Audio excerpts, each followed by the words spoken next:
We can say. I did get that, but like essentially, you notice. We have, are you staying for it? Just gotta make sure we're in stuff. Because here, that's what It's not weird, you know.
You have to respect, work so hard. They make up the people that work, It's worth it. nothing, do nothing at all. Makes us good blind. Oh, well. And What is? Jake. Yeah. Or- Which one? You can't, you can't. Dylan's Jacob, right? Jake and Jacob. What's good? Grady has the two of them do. Yeah. Yes. Yeah, change one to Jake's, no. And we Gotta do the domestic Let's stuff. give him another name. Started with Liz.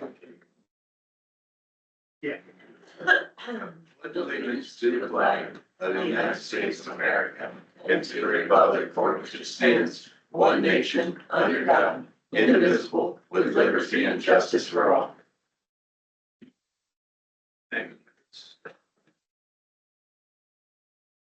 Morning. Morning. First thing we need to do is to approve the agenda. So moved. David, Heather, second. Yep. All those in favor say aye. Aye. Opposed? Carried. Going to let our engineer come up first and give us our road project report, our road report, I'm sorry. I get to go first, huh? Yeah. Get out of here, you're a busy guy. I guess don't pass that down if you want to pick one. And what we're gonna be talking about.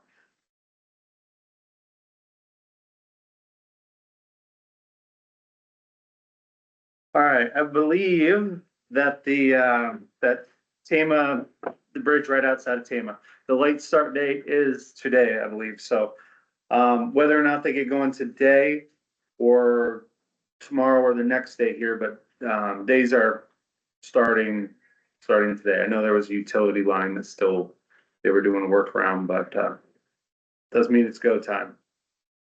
The Columbia 21 bridge, just wanted to give you guys an update that the right of way for that is signed. At least it's on my desk, so I need to finish that up, but that was a holdup before, but we've now got that out of the way. The guys that are out in the shops, now that we're gonna have some better weather this week, a lot more grading and hauling rock and really getting that done. Last week, I also know that they did fix a guardrail on E49 and they did do a little bit of ditching. Tomorrow, because of 63 and people kind of gone today, but tomorrow they're really gonna start in on that K Avenue. The windmill company has, I talked to them and they've agreed to reimburse up to a certain amount of money. So they're really gonna keep hauling on that. We'll get the graders out there and make sure that everything is set for when they wanna come in and do the dust control on there. But we need to make sure that our side is ready. So that is, that'll be a big thing for tomorrow. A lot of hauling and getting that graded good. And then, we still have to kind of do, there's an approach on V Avenue that we're gonna come and bring a lot of dirt and fill that in. I don't believe that's been done. And then there's also a culvert on D65 that we looked at last week, and we're gonna do an extension because that culvert comes right up to the road. So, we kind of talked about that, and they think that they can get an extension on there and make that a little safer. As far as me for the last couple weeks, there is, some trash in the ditch on 190th that I am looking into. Or it's concrete and dirt, so we're gonna get that taken care of.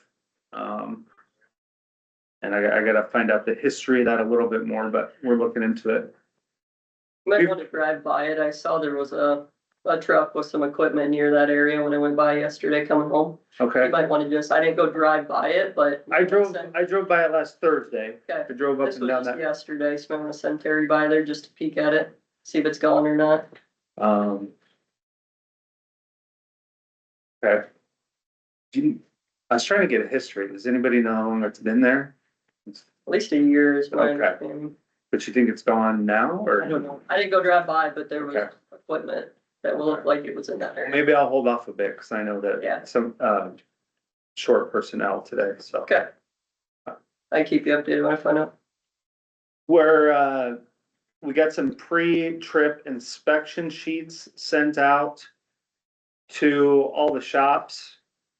And I was able to at least talk to the guys in the main shop, and I think the word is kind of making it around so that they can fill out those inspection sheets each morning, go over their equipment. There is also a reminder on there, to wear your seatbelt, no cell phone usage. And then there's a spot down below too where they can write whatever mechanical issues that they have with their equipment. And that way it's on record, that, and I will touch base with the mechanics and make sure that stuff gets fixed or not fixed accordingly. But that should help, with insurance stuff and cover the back end. So, it's a little new, but it is now out there. You guys also have a bridge. The bridge is 08205. It's on V18. Kind of in the northeast part of the county. Couple miles west of Dysart there. The tech from the office did a real good job of contacting Manats and getting a price estimate for that. I'm still working with Calhoun Burns just to make sure that we can do what we want to do. The bridge has anywhere from like 0 to 2 inches of seal coat on it, which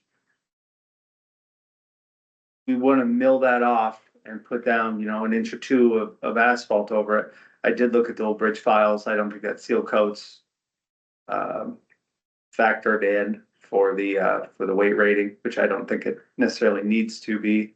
But I do have emails out to your bridge inspection company just to make sure that, you know, if we do this, we're not gonna have a posted bridge or anything, but we're making progress there. I don't know if you guys know where that one's at, and bump signs there, it's a little. So, hopefully, we will get something done there in the short term. We did go look at L Avenue last week. That is that Seal Coat Road that goes up to the Blackhawk County, I think is in that section. Yep, towards Rhinebeck. Yep, towards Yeah. back. Yeah, so overall, you guys, I know there's been some questions about that. Overall, the road is not in terrible shape. This is a seal coat road. It's got a couple bad spots.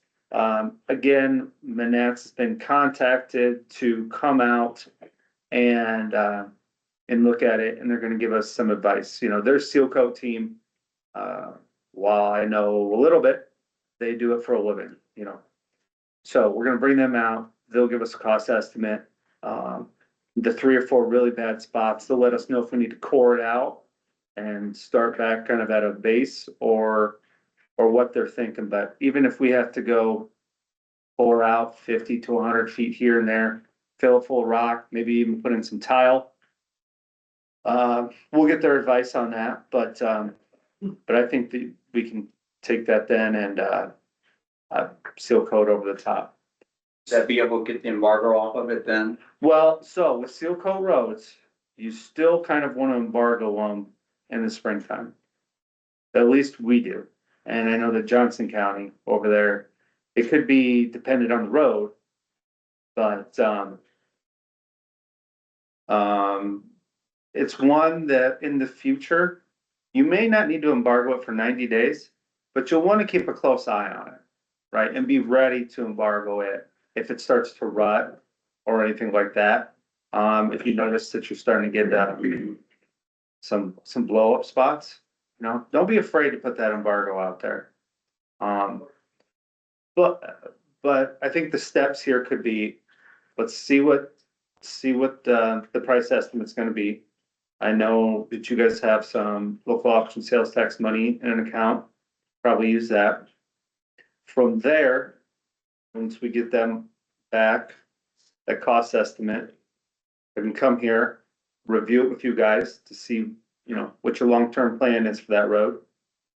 And then on top of that, maybe even hold a community little outreach some Wednesday or Thursday night, just to let the surrounding people know that, hey, if you are going to invest $300,000 in that road to keep it seal coat, it may be embargoed in the spring for a month or 2.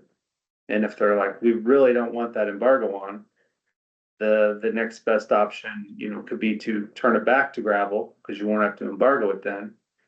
So that will kind of be a decision up to the board and the community members. Like, you can give them their pros and their cons for each type of road, you know, what do you guys want? What does the community want? We can make whatever you want happen, but each one has pros and cons to it. I think it was kind of a test road it to begin with, see how it works. Cause it was gravel 10 years ago. So it's been done that recently. So I'm not sure, you know, what they're gonna, I mean, the community's really curious now. I've gotten many calls, quite a few calls coming. I think it held up fabulously. Yeah. If the last thing you did to it was 10 years ago, a seal coat road, you'll probably want to do like a third of it every year. Spend 35 grand or 40 grand a year to do a mile, work your way down, or save up and do 100 to 150 grand every third year. But seal coats, you need to touch up. And if you haven't touched this in 10 years, I think that it held up fabulous. You probably should have touched it up a little bit, but I'm not sure, Carol, do you know? I don't know if time flies, I don't know if it's been 10 years or not, but when we use the mills from Traer, right? And they just There was used mills from somewhere, yeah. Yeah, we had that pile of, in Trier on Highway 8 there, I think they used the mills from that. And it was just kind of a test deal and For about 7 years, maybe 7, something 8 like years, that. so again, Yeah. you sound it. Yeah, so like it's held up extremely well. I would, in the future, if you do decide to, seal coat it now, spend the amount of money to do it, you'll want to put it on your list to have it resealed every so often. Mhm. You can't just let those go. Yeah, I think it's important. There's some used millings at the landfill, big pile of that. Is that where we Is used there- it from? No, that came off another road. Oh, okay, They're just sitting there, yeah. could be used for something. There's still quite a bit at the church stockpile too. There's still that pile to the east part of that where we stockpile our road rock. Yeah, I know it's a farm to market road, so it's important to, we're getting a lot of calls and something needs to be done instead of just embargoing the shape that it's in, it needs to be, we need to get it taken care of. Yeah. And then, so yeah, if you seal coat it, you would want to come back for maintenance in a few years. The other thing, even if you seal coat it now, you could still look into, community funding grants through through your representative, at DC, because they give out community funding grants every year. And I know at Iowa County, we just got some good money to do a road similar to this. It's paved on both ends. It leads from, it's on county, next to a different county, so it benefits multiple communities. I will look into that to see if that's even, a possibility. But, I think you should at least, fill out the paperwork to try to get some money to do that. Whether or not you get it is a different factor, Right. but it never hurts to try. You might be able to get a couple million. So, we're also just wanted to let you guys know and make everyone aware. We're also maybe looking into security cameras at the yard site.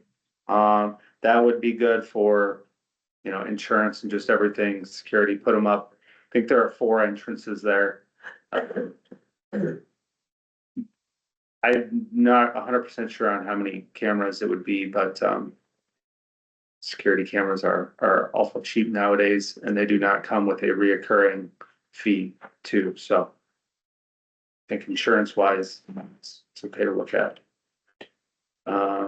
So that's a little bit new.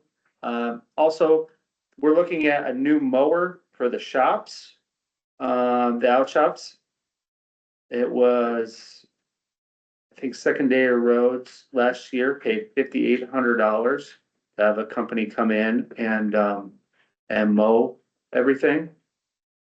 Well, we're looking into, and I just want to run this past you guys, looking into getting a new mower that would cost around $5,200, and then our guys would be able to mow the shops themselves, maybe if it's too dry in the summer to be out grading, instead of grading dirt, every day.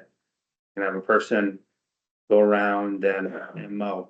So it's a little bit of less. The cost for your own employees is a sunken cost, right? That you're gonna pay that no matter what. So, this would save you money going out, but you kind of have to reshuffle around a little bit to get better use of your own, employees to kind of save money. I know that you're still paying people to mow, right? It's not like it's 100% saving, but either way, your employees is something cost. So we can do this, try to get a little bit more organized. It will, quote unquote, save you some money. So just wanted to make sure everybody's, okay with that. If we proceed with that, I know that that's kind of a different approach, so I just want to make sure you guys are on board. Also, I know in the past, and this is something that Iowa County has done, we used to hire 3 people for I call it summer help, that they would come in and this is gonna be the same thing. Um, when money is tight, now I'm only hiring one summer help and they mow the paved roads. And he can get around those extremely quickly. He's a good worker. And our motor graders then mow their own roads, their own gravel roads. It actually worked out well for us. Our motor graders enjoy mowing their own roads. It kind of gives them a little bit of a switch up. Something else to do, and they know their territory in and out. So when somebody that's part-time comes in and mows, they may or may not do a great job. They may mow around a tree or mow around certain things or not know that certain things are in the ditches or, so our guys have switched over to mowing it ourselves. And, I was wondering if you guys wanted to try that for a year.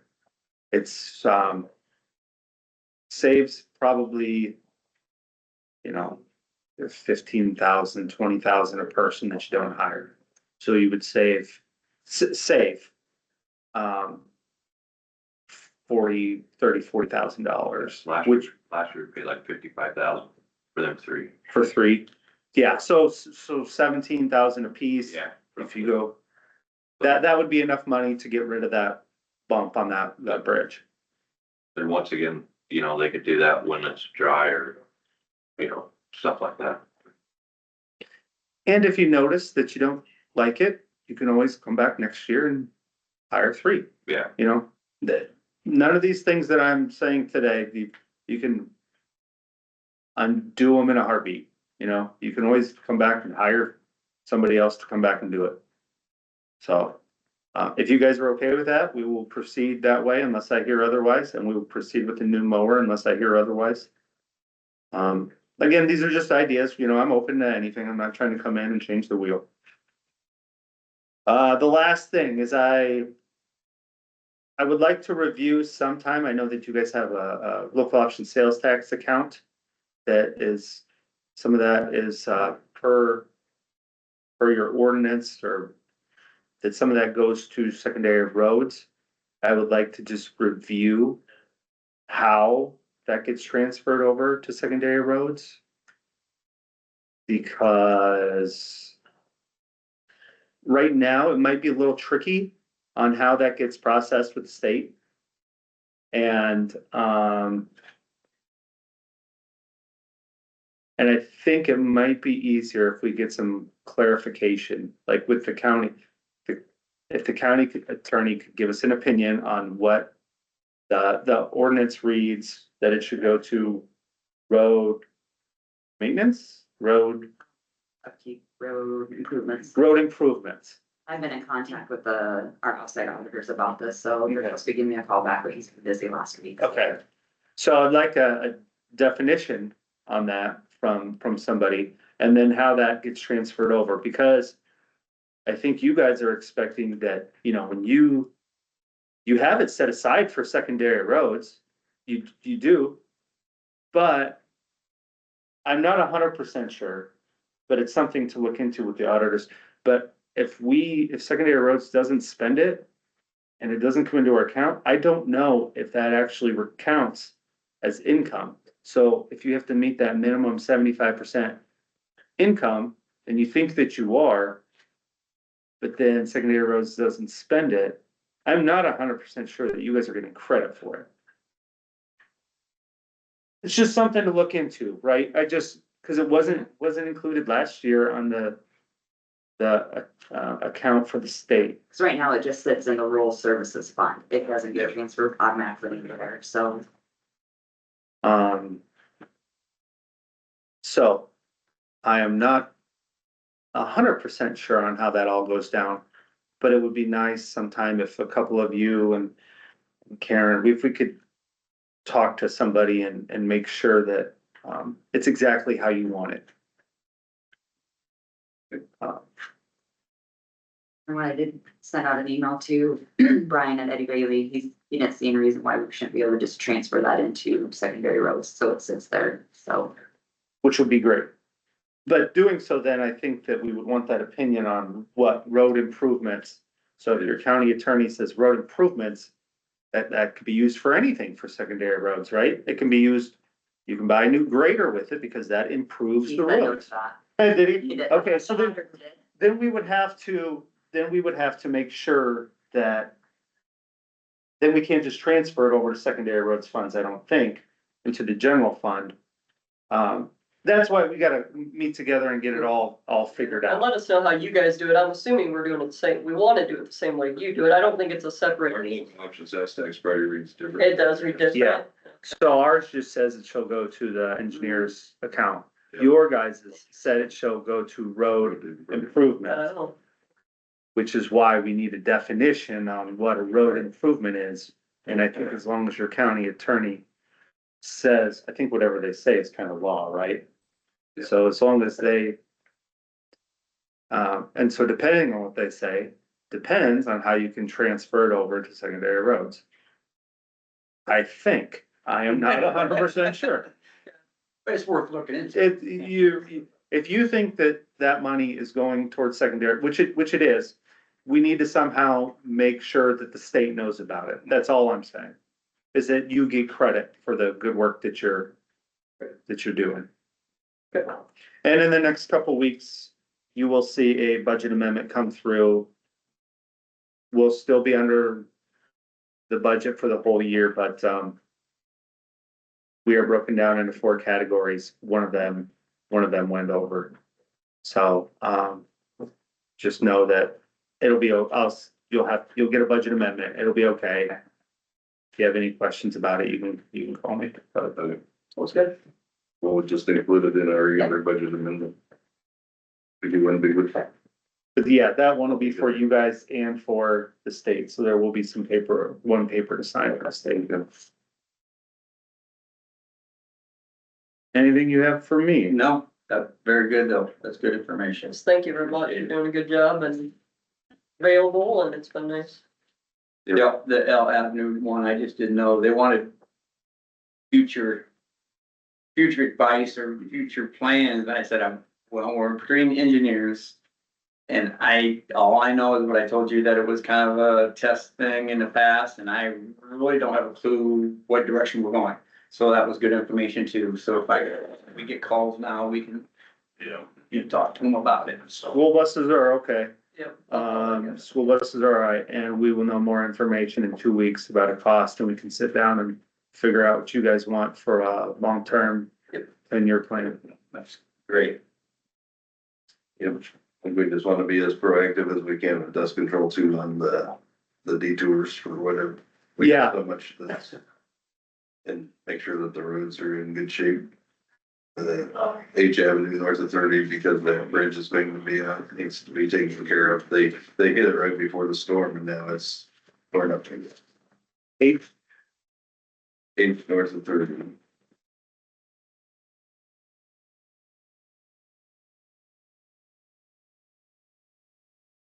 H, north of 30. Yep. Oh, yeah, that one. That bridge is going to be. Yeah. out, so everybody's using. Yep, we did look, we're gonna pay for dust control there. Okay. That's but yeah, I did not get out there. I went out there to go look at it to make sure 2 weeks ago, but after all that, same way with that, L, is it? No, K Avenue. K Avenue. Yeah. You know, I think it was okay, and then you guys got a bunch of rain and Yeah, it was like, oh, we're gonna have to, so that's why we're gonna pile on it tomorrow, because I don't want the state. Cause they're gonna pay for a lot of dust controls. I don't want them to come out, not coordinate dust control and be like.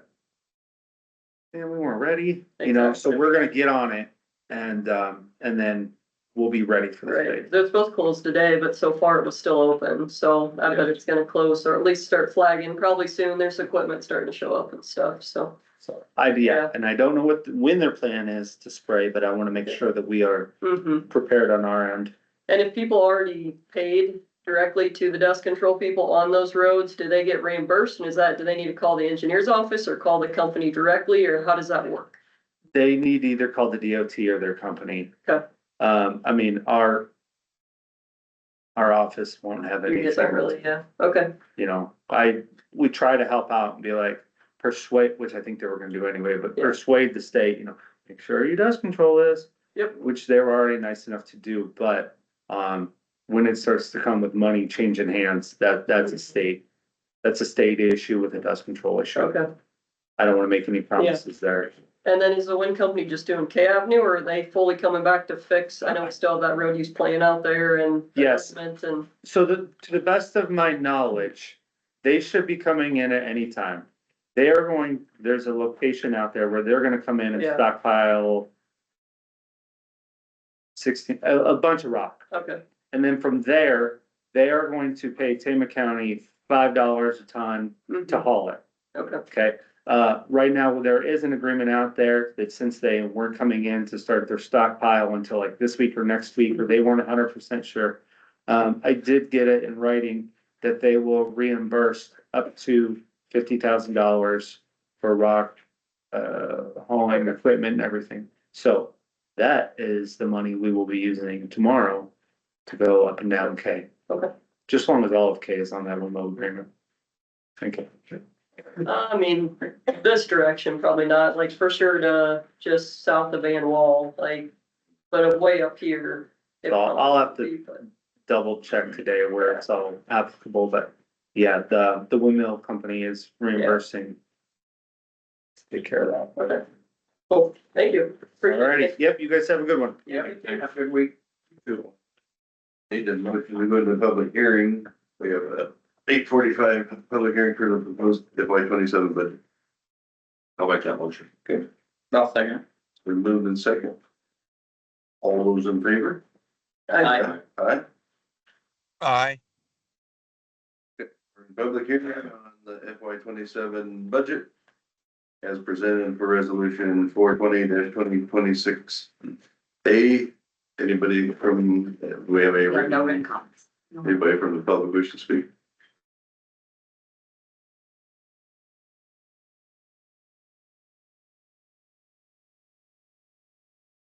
Seeing none, take a motion to close the public hearing. So moved. So moved. Go ahead. Moved and seconded. All those in favor say aye. Aye. Aye. Opposed? Okay. Close public hearing. Now we need a motion to approve 4-20-2026 resolution to adopt the FY 27 budget. I'll make that motion. It's been I'll moved second it. and seconded. You must really be jumping on there. He's not delayed today, or he's, Or, Pigeon's fat. yeah, very, very quick. We'll do the roll call. Filmer, Aye. Turner, Aye. Nibble, Aye. Dolan, Aye. Cochran. Aye. Okay, that motion will pass. Need to discuss and approve 4/13/26 regular minutes. I'll make that motion. Move Approving. I can second it. and seconded. Discussion. All those in favor say aye. Aye. Aye. Opposed? The pass. They missed that one. Back up to public comments here. Yeah, we want to open up for public comments. There's speak from the public on anything? Karen? The Columbia 21 bridge, is that Highway 21 or is that what that means, the Columbia Township Highway 21? I believe so. Yeah, is that what that means? No, No? not. Columbia Township, it doesn't have Highway 21. Okay, so what does that mean, Columbia It's a 21 bridge bridge? number. It's just probably the section number, Columbia 21. Okay, and then Not 100% sure. That would make some more sense. Lots of look. is that one a thought about, or is that gonna be a done doing deal? 21 bridge, Well, if they got the right of way, it sounds like they're going forward. gonna move forward, you say? Yeah. Well, because you're talking about 21, and then you're talking about V18, that wonderful 10-mile-an-hour bridge west of Geyser.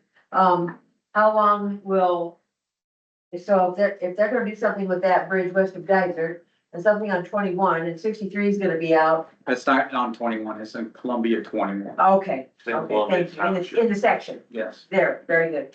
So when will that B18 bridge, and how long will that be out?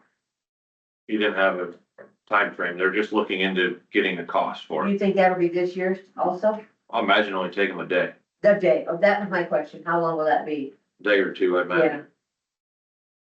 I'm sure they'll shut it down one lane, do one side and do the other. because I don't wanna be just stuck in Toledo, all year long, that'd be such a boring place to be. Thank you very much. Yes. It's just open comment, Yes, on that possibly road in there. If that road is being said fabulous for 10 years, is it necessary to embargo it after you now are gonna do maintenance on it? I mean, apparently it's holding up pretty well. I wonder if that would really be necessary. Yeah, that was kind of the question I had. I went up and drove it too. Yeah, he's right. I mean, it's just a couple of bad spots or maybe a 50-foot or 100-foot, maybe even just core it out type thing. But that was my question after, you mean, I mean, it seems so. I mean, if it's held up fabulous for 10 years and done nothing to it. yeah, I think, and if we would start doing it correctly, giving it some tender loving care, we go, keep up with it, maybe we can keep that embargo off, because I know there's some businesses that use that road That's what I mean. I mean, it usually calls about traffic and things, and that's where the concern is, so that would be my hope, to be able to just keep it not embargo, or keep it off. But, how to get to that point, I'm not that guy, but, yeah, it's a good question. Can I move to another topic? On your lawn mowing. So, it's a lawn mower, which doesn't really save you much, but when you contract it out, you don't have any maintenance on the mower, it's not yours. You don't have to pay an employee because it's not yours, no risk there, insurance. But now you wanna buy a similar cost more, that will have a life to it, that's for sure. But, I mean, you got a $25 an hour employee that's gonna run it? Surely there's other things they can do inside mowing grass, that would be more productive and not have any liability. My thoughts on buying a new mower when you already contracted out, so. One caveat to that too, though, we might need that mower to do our. So we still mow our own out at our shop. So that new mower might be needed there also to How's do. it been handled now? I think there's one more, they have a mower out there, but I know when I worked there, which has been 3 don't years. the cows just get out, Kurt? And that Yeah, takes I care of it? wish, but, it was an older rider, John Deere, and that, they might be looking in just to get a new one. I'm just saying that's a possibility. Your comments make sense. Yeah, I mean. Yeah. Thank you. I do believe that dollar amount was more than $5,800, so I'm pretty sure Chris said it was around 7,000 we paid last year.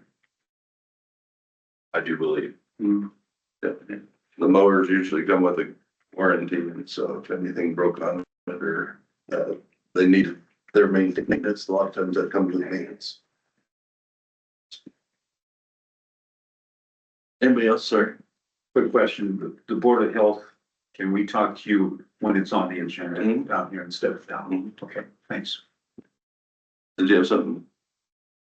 Back behind you, Richard, sorry. Talking about, the Hill Avenue, the one on, Otter Creek Park Road too would need some attention. It's got some weak spots. Yeah. That's gonna be used quite a bit in the camping season. Yeah. I'm not too sure. We redid that completely one time too, didn't we?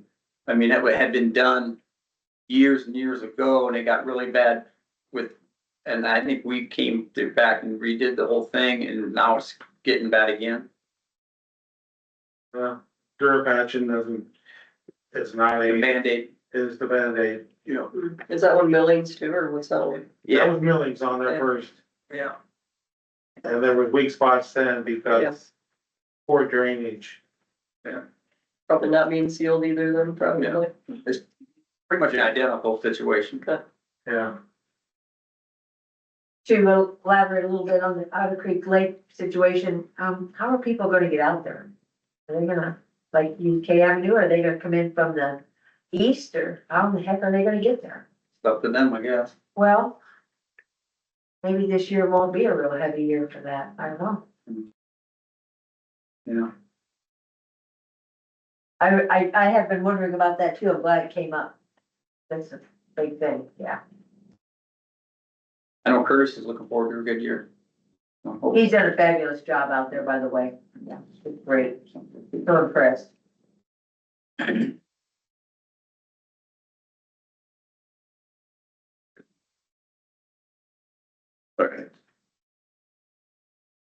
Jump down to North Risk.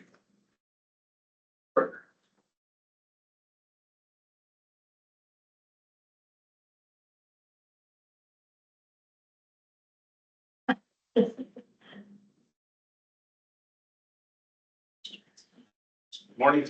Morning. Morning. You today? Good, how are Good you? to see you. Chilly. Okay, talked to you a lot, so. Hi again. Got cold enough to roll the windows up this morning. Yeah. I'm a windows down gal. As soon as it's above 40, I've got my windows down and my heat on. This morning I was like, no, above 40. This is a sad story. What's my saying? You can't hurt your back shoveling sunshine. Right?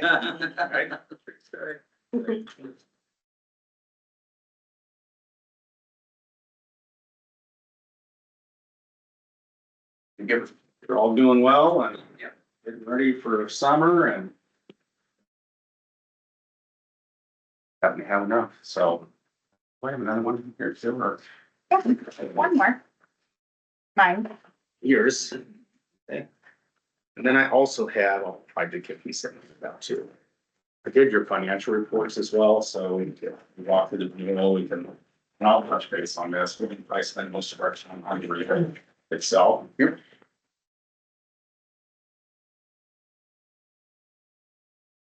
So as I customarily do, I'd like to just do a welfare check, just to see how we're doing and how are the employees doing with the health plan. I know you've been with Health Partners now for, geez, was it 5 years? Somewhere in that area, so maybe this is, yeah, this beats 4 years, excuse me. Just any comments from your constituents and employees, anything that's, we hear from you quite a bit, like I said at the beginning, so. I think I'm positive here. I think it's worked well. They have access to providers and you guys have, as you know, superior coverage, et cetera. So today's discussion, I'm just going to go through your renewal as it is today. We didn't make any plan design changes. That is something we can talk about doing. We did look at some options for you. We left no stone unturned, so to speak. So we did go out to the big insurance marketplace, Walmart, you're all familiar with them. They did make an offer. I had the Health Partners. Had another organization I was really pumped up about, but they didn't show up to the calculator. They had an enormous increase. I don't think you want to spend more for essentially the same benefits. So that was the Kempton Group. And so I'm going to go through the information that we have. Just basically, hey, if you renew as is, making no plan design changes, raising deductibles or co-pays or cost share or employee contributions. So this is just kind of net to net. What we have now today, what would it look like if you renewed? Certainly stop me if you have any questions because there's a lot of information. We put things into a format just that's comfortable to the insurance people of the world, but people aren't dealing with insurance every day unless they have a claim.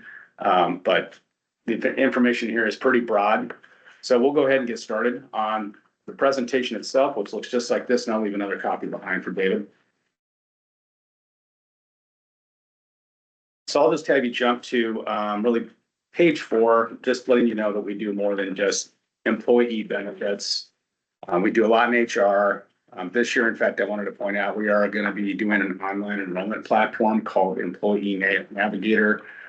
We've already been mapping that out, so the employees will be able to make their enrollment elections online, which will make everybody's life a lot easier. It'll make it a lot more accurate. So that's gonna be implemented. We also just implemented the new short-term and long-term disability with the Hartford. Thank you for your patience because of the timing when we implemented that. We had a lot of back and forth, but I think we're well on our way to getting that implemented pretty smoothly at this juncture. We're gonna have a call, I believe, on Friday with you, just a final onboarding call with that. And I don't know if you want to make any further comments on what I just said on that. Short. No, we've got everything submitted, so Okay. now we're just in the timing part of She gives the me that adventure. look a lot, so Yeah. don't worry about it. It So. was, it was a blank look for a second. I'm like, yeah, you know. Like, hello. I just want to make sure I didn't miss It's kind anything. of like when he's like, you know what I say, and I'm like, Yeah. actually I do, so which one are you going for here? It's the same look, yes, Yeah. twice in a day here. Nope. Right. Will there be any kind of initial support for people, trying to navigate the online platform? Oh, yeah. Yeah, we'll include it in our open enrollment materials when we come out and meet with your team for benefits day this year. Our goal right now is for Michelle and I to get the system live in advance of open enrollment so she can get her footing and familiarize herself with it. But we won't have any expectation of your team to use it until we've had an opportunity to explain to them what to expect when they log in. It's pretty straightforward. I think for us here, the probably most difficult part is going to be just getting people to log in. Once they log in, it only takes a few minutes. We're also preloading everybody's elections as they are today. So if people don't want to make changes, it'll be pretty easy for them just to log in, see what they have and click OK and go on with their life. I can see that being. Yeah. an issue. Might be a little fun for the first few times, but I think once we get people into the system and they start to see, not only is it very easy for open enrollment, but it gives them a place to go back to throughout the year that they don't necessarily have on hand now. We do gain some confidence in the system, so. Right, and it makes sense just to go digital, that's what most do, and then doesn't have to go to Michelle in the office. Yeah, yeah. To have to take all the hard copies that get printed out and Yep. stuff out, so. We'll Yep. still do employee booklets like we always do for the employees, walk them through everything, and that'll be continuing further on down the road. But that's a nice reference tool, but they also have, as Lacey mentioned, access to their plan summaries, their elections that they made. Hey, did I add the life insurance last year? I'm not familiar. Of course, we're always going to be a resource if there's questions, and obviously when there's claim issues that happen, you know, your online enrollment system's not going to help you there. I mean, it might provide you some phone numbers, but we typically get involved in those things. So it's going to really streamline your efforts for enrollment, make things really quickly. And so we're looking forward to implementing that. And now we have all your benefits in one warehouse. Okay. All right. So we'll go to page 5, which I know is your favorite page because it showcases the team here. But also letting you know, as I mentioned, we do more than just employee benefits. I mentioned the online enrollment. We're helping you with your ACA. We help you with your eligibility. All kinds of fun stuff. We also have commercial insurance if that's something in the future you guys ever are looking at. We try to take a functional approach to risk. So that's page 5. And then we're getting into the heart of the matter. So what I did was a recap on page 7. So where you're at today in current plan year for 2025/2026. Boy, time flies when you're having fun. When you jumped on board and partnered with Health Partners 4 years ago, they provided you a 2-year rate guarantee, which is pretty unheard of in the insurance world. If you know anything about the insurance world like I do, lots of volatility right now, and I'll explain further as we get into this. But they do offer you what they call a 2-year reassured, but it gives you an idea of, hey, this year we might get an increase, but we may get a huge increase the next year. So it allows you to balance out, predict your costs for over a 2-year period. They're the only ones that do this, and that's what made them really attractive. They were able to match your benefits. They've done, again, a good job. I feel that's why I ask questions. How are the employees liking the plan? You're 4 years in. Health Partners, they have 27,000 employees. They have access to 100% of your providers across Iowa, as well as access across state lines. So Mayo, Baylor University. So when you were with Walmart, it was really imperative for us to match those things. So I think they've done a great job. You also do an EAP, which is an employee assistance program. A lot of mental health out there in the world we're dealing with. So you basically turbocharged your EAP. There's no increase on your EAP program, which is bolted onto your health plan. So EAP would be for counseling services for people that are having financial issues or having health issues, just mental health. So it's 24/7 access. Lacey and I have been up to Minneapolis to tour their facility. It's pretty impressive at Health Partners. They have their pharmacy benefit team there. They have their clinical team there. They have their mental health crisis center there. So they hand off people as people are going through the continuum of care. So it's a great program. It's a bolt-on that is through Health Partners. So just letting you know there's no increase on that. Is it being accessed? I'm sorry. Is that being accessed? I don't have any reports today on that, but I certainly can get that to you. I think we had a report. EAP utilization is one of those things that isn't as high here as we would like it to be. We have talked kind of ongoing with your group about it. Unfortunately, it's one of those things that Look again. spikes when something happens. So just always reminding people that it exists and also having your supervisor and management team aware to offer it at the right time is pretty much the best way to drum up engagement. But no, we haven't seen as good of engagement as we ideally would. I think some of the internal changes that you guys have experienced maybe have clouded the opportunity there a little bit, so we can start to gain some more footing. We do talk about it at Benefits Day, let people know you have it, but we overwhelm everyone at Benefits Day, I'm not gonna lie. So Lacey just did send me some information about it that I'm gonna get out to the employees. Yeah, we're good. I haven't sent it out yet, but Yeah. she sent me some good information to get out there too. It's all about timing with the AP, you know? Yeah, and it's kind of a post-COVID thing, you know, a lot of folks are dealing with mental health. I just sat on a podcast with some clinical psychologists and I just asked them flat out, I said, what are you dealing with right now? They said burnout. So we want to get these resources in front of people because they have face-to-face visits. They again have 24/7 access. You know, they might have an elderly parent. What do I do? So these are the people that are there to help you out. And again, they're integrated. I have access to about every other dime you spent, but I don't have it on the EAP, but I will have that in report to you. But we'd like to see, you know, more utilization, obviously, because the mental bone's connected to the, you know, hip bone, connected to the productivity bone, and we really want to make sure people are using these services. The Hartford, you're familiar with them. You just enrolled in the short-term and long-term. There's the flat on the life insurance, there'd be no price increase on that, as well as the voluntary life. And then you have your task, which is your flex plan. For those of you who have the debit card, that's just an ongoing, that renewed in January. Okay. A surety added voluntary short-term disability. Been working with Michelle on that since you now are supporting that for your employees, which is great. It's an awesome benefit. It's a non-taxable benefit. There's no reason to double up on your coverage. So we've been removing people that as you bring on different divisions off the voluntary short-term disability. They also have the accident and the critical illness. So those will continue on and those aren't going up in price as well. Okay. So the next page is where we at in 2026. I'll go through some marketing efforts. I do have a Walmart quote in here. If you're looking at maximum cost, you guys have never hit your maximums, but they're saying, hey, from if you had a worst case scenario, which I'll look at your financials, they're looking at about on just the medical 18.09%. However, you integrate your dental, and when you do that, you're kind of doing a teaser where our recommended funding would be just you guys have your own reserves. You guys know how to manage those. We're looking at about a 17.51% increase.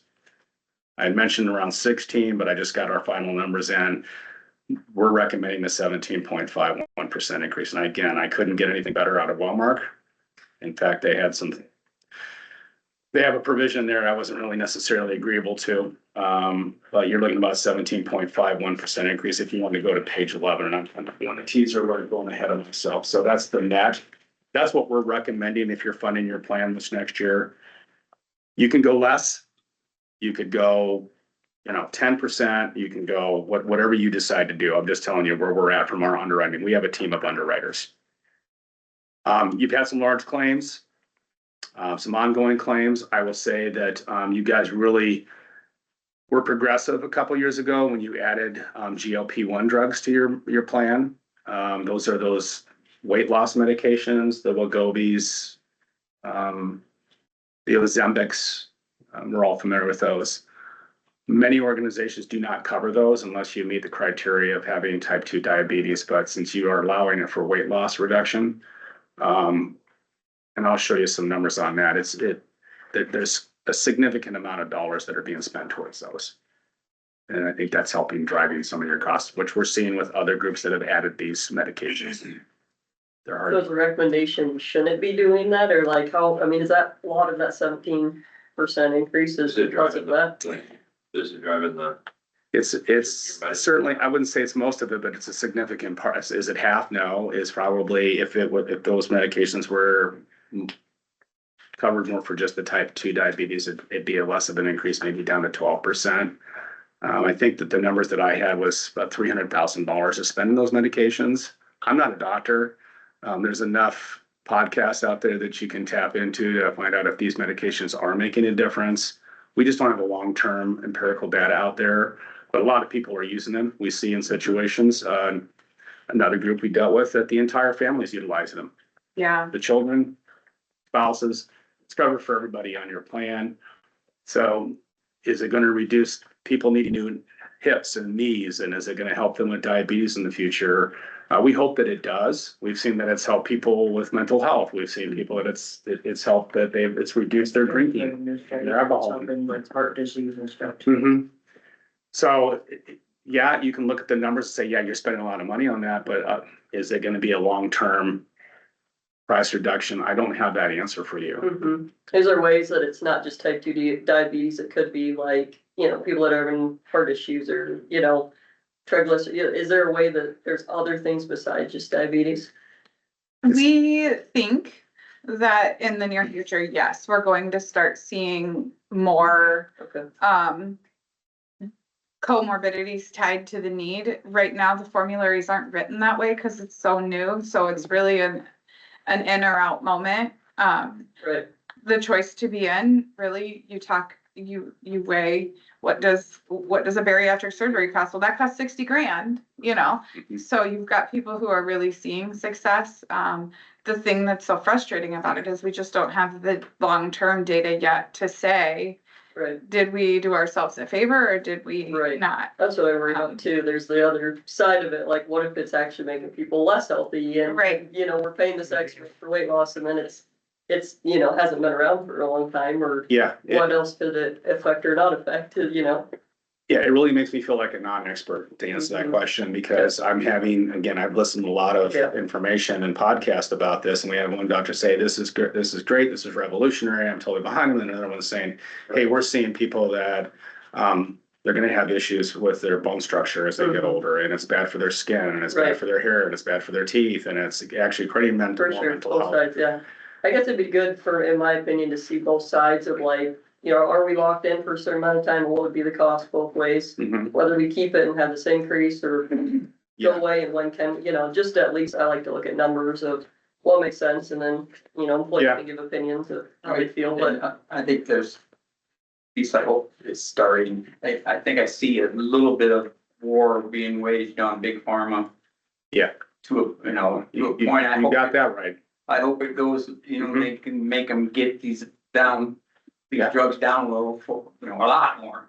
Well, That should help us. I brought a report today that was, we're working with like-minded pharmacists and doctors, and we were able to source these medications internationally. They're at 40% of the cost, and unfortunately, my solution in order to bolt that on is not available.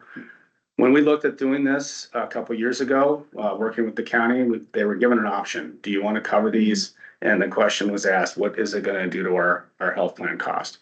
And at that time, they said it was going to be less than 1%. Right, and now we're 17.5, so it's like. But it's not driven primarily by that, but there's definitely. It's a good portion of your RX spend. It's not as much of a huge portion of your overall spend. Okay. So when we talk about your spend, we talk about 3 buckets, because you've got your dental in there too. But your big spend, we talk about your medical claims and your prescription claims. It's a very good portion of your prescription claims, but your prescription claims are, what, are they at 30% of your total spend? Right now. So we're talking less than half of 30%. It's driven up your prescription spend probably by 10% more than it would normally do that. Now, when that comes to your overall spend, if I came back and said, okay, what if we do the more restrictive approach, it would probably take their offer down by another 2% off of here or 3%. Okay. But we can get the numbers. But we will get the numbers. Yeah. Well, I think. And like he said, if we can get, if it's gonna start coming down on the market outside of the county paying for it, then maybe that's an option too that we an eye on. There's a lot going on in this There is topic, a lot. right? Yeah, yeah, and it's the big black box and the rebate aggregators and the GPOs. I mean, these are things, I never thought I'd be in the pharmacy police business, but here I am. Right. There's a lot of things happening right now, and we have solutions out there where I get to write my own pharmacy contract. That's what I wanted to bring to you folks, but we need reinsurers. And we've had 3 of the largest reinsurers that have stepped out of the marketplace this year. Swiss Re, they were the Cadillac of reinsurance. And they said, we're no longer offering health insurance as a portfolio. We're seeing claims right now, they said between 500 and $1 million are up 47% over the last 2 years. We're seeing buku claims. I'm dealing with one right now via stop loss carriers, $25 million claim. Now, there's a new medication that just was released to treat hemophilia, $3 million. Okay, so there's a lot of people looking at these constant increases. We certainly don't want to come in here and say, hey, there's just nothing we can do about it, because we scour the market to see what's out there. But the reinsurance market is struggling right now. We're seeing large increases. And so it's not me saying, well, this is just the way it is. You're worried about your 4 walls. You guys offer incredible benefits. There are ways that we can mitigate this increase, but that would probably require more cost sharing from the employees and more contribution on the premiums itself. So this is just the as is approach right now. And I've got more to fill in those blanks here in a little bit. Okay. So if you take a look, if you want to go to page 10, this is I know it looks like a radio transistor manual, okay? But you are the insurance company at the end of the day. So if you take a look at the very top here on the blue column, okay? Right now, you are self-insuring the first $50,000 for every person that you cover on the policy. That's on page 10. That's what you've been doing. It's called self-funding. So you buy a buku deductible for every belly button that you cover. It's what they call a paid contract, is what you want to do. So in my world, we want to make sure we capture anybody that had a claim from last plan year into the current plan year so that you're not writing checks out of your reserve. So it's paid. And then you have the second layer of reinsurance called an aggregate reinsurance. And so when I talked to you about the bottom number here previously, the 18% increase. So if you have in total, minus your stop loss reimbursements, anything over $4.2 million for the entire year, then your second layer of your reinsurance will kick in. It's called aggregate reinsurance. So if you had $10 million in claims, you know that the pain and suffering stops at $4.2 million. So you're not draining your reserves.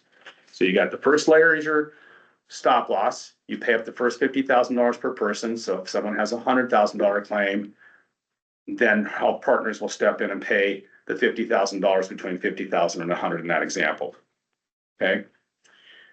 So you're paying a pure insurance premium for that protection on the 50,000, which is right here. And you can see the price increase that they're requesting. And again, reinsurance is expensive. I also looked at maybe going to a $75,000 deductible, and I'll show you in a couple pages here. So bear with me. And then you have your aggregate stop loss, which I mentioned. You want to have that protection if you went over that $4.2 million this next year. You want to make sure that you've got protection above that worst case scenario. Pretty cheap insurance when you look at that. And then you see the medical administration fee. That's just for them to produce ID cards for the network access fee. So it's all lumped together. It's going up slightly from $82.30 to $16.42. Our fees, which includes all the services we've been talking about, we're not taking a price increase on that. So you guys can hold your applause till later on that one, right? It's just because we like Michelle. Yeah. So that's not going up. Okay. And then you get into your total fixed cost, so the pure insurance. So what I'm here to tell you, if you're looking at the middle column, if you renew with Health Partners in 2025-26, if nobody files a claim next year, doesn't have a prescription, your pure insurance cost with the administration and your stop loss together is $1.188 million. The rest of that is your money. Now, how fast you get there, or if you don't get there, or if you get in the middle, that's why we establish budgets. So we say, here's what we believe your expected claims will be.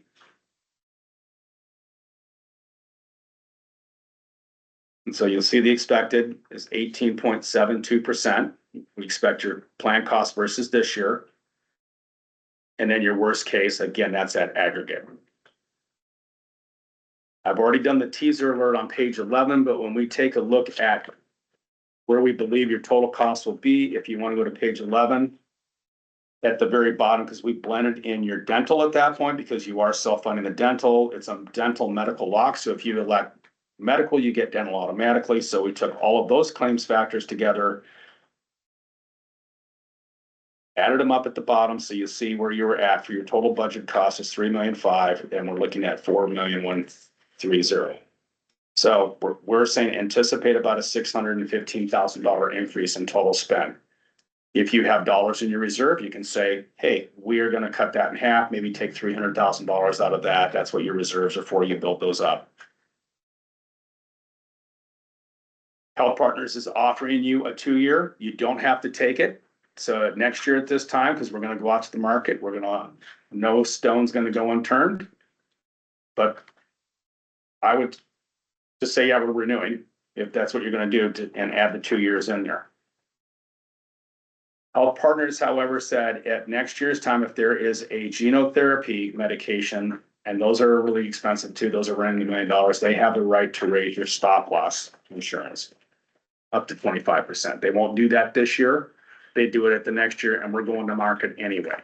So you're not locked into anything. You say, yes, we'll take the 2 years. I want to be clear on that. So we look at things at a year at a time. We go to market every year for you guys. We want to see what's out there, what's the best, including this year, where we're going to show you the Walmart here in a minute.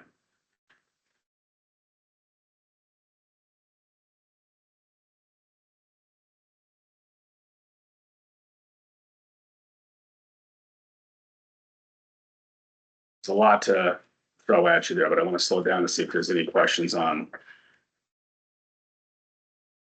Keep moving. Okay.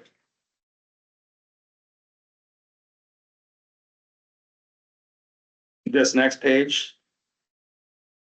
This is if we raised your stop loss to 75,000. I hate to make you go back and forth, but all I've done is I said, hey, the county is willing to take on an additional $25,000 per belly button. What does that do for the overall fixed costs?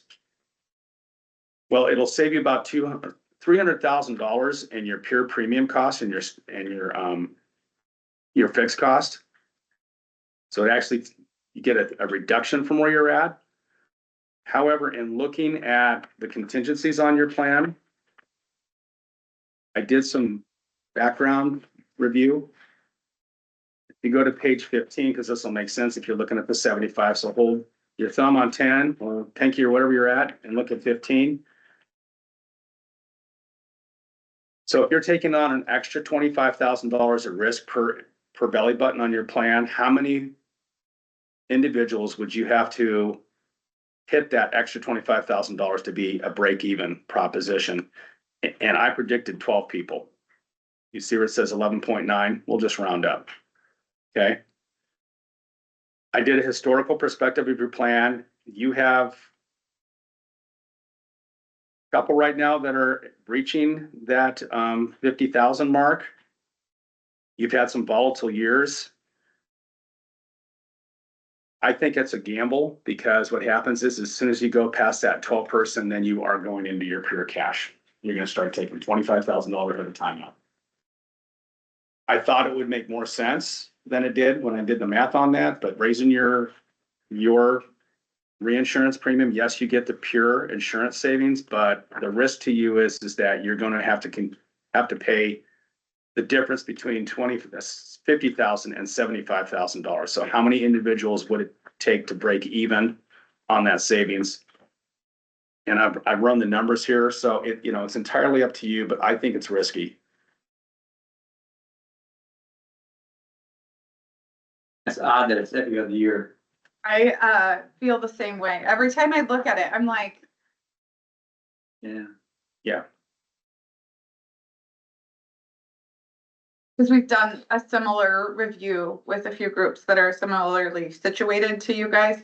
And they're like running right at like 7, 8, 4, 5, and you're like 12, 4. Yeah. And I'm like, Yeah. this feels, and then if that trend keeps on, right, I feel like we're I'm with him, it feels a little risky when I look at it that Yeah. way. But you could have a great year, and as a result, you made out on that, because the pure insurance premium savings is $300,000, because fixed cost, hey, that's what they're gonna bill you for.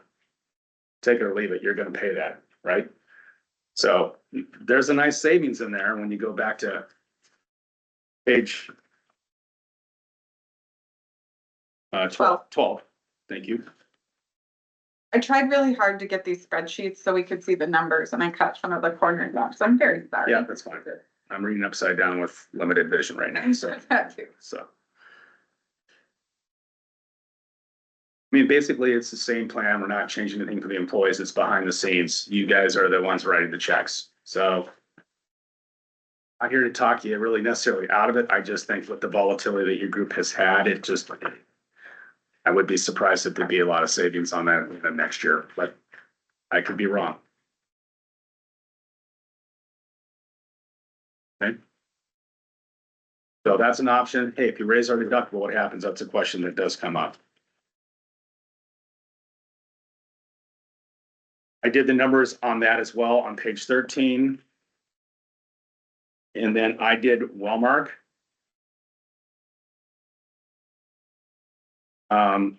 They had a pretty good offer when it came to the stop loss. They were able to match benefits. We all know who Wellmark is. Your overall increase would be a little bit higher than what Health Partners is proposing, and this is a one-year option, and this is on page 14. Furthermore, if you go to page 15, Walmart will only recognize $275,000 in aggregate cost from your previous carrier. And so in plain English, if you had, let's say, several claims in the last 3 months of the year that went beyond $275,000 for your aggregate, say you had $1 million, you're gonna be on the hook for that $725,000. I think this is clever. But I want to know what you'd be buying if you went to Walmart, that they would only recognize $275,000 on your aggregate, whereas Health Partners is recognized if you had $1 billion of aggregate. This is the kind of stuff that's in the fine print, and yes, you can take the position. The odds won't get even, but the odds get even in my life pretty much every day. So I'm just, they had a nice offer on the reinsurance. Well, now you know why, because they have a limited liability contract on the aggregate. I'm very conservative, so I'm a money market guy when it comes to investing. So might not be the best to talk you out of that, but that makes me a little nervous when I see those.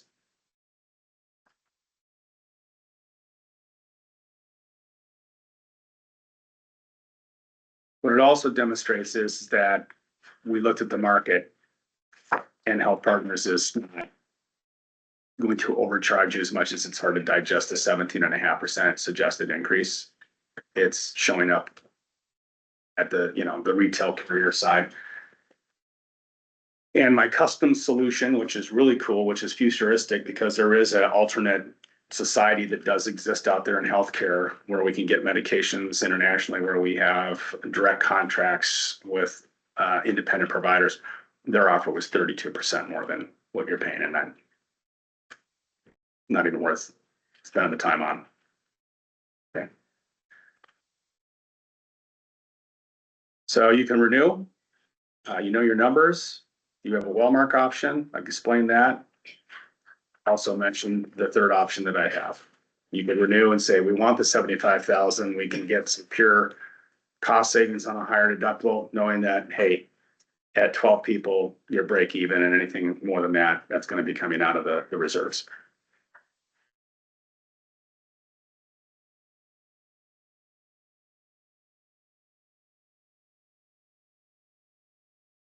Comments? I don't like to gamble. Yeah, I'd rather stay with the 50. Renew Health Partner 50,000. Keep GLP ones. And then I'll get you some numbers on what that will look like without. Yeah. Okay. That's July first is the renewal date. Mhm. And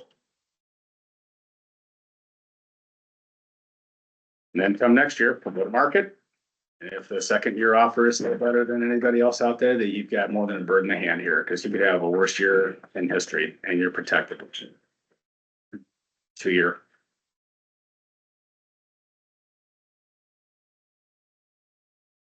Okay, we can move to page 17.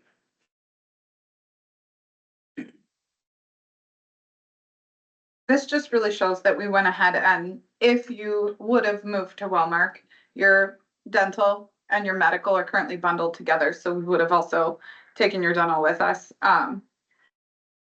We don't need to do that. We're gonna keep things locked in. But it also, just like Wellmark's medical quote substantiated health partner stamps on your health plan, Wellmark came in very similar in your dental plan.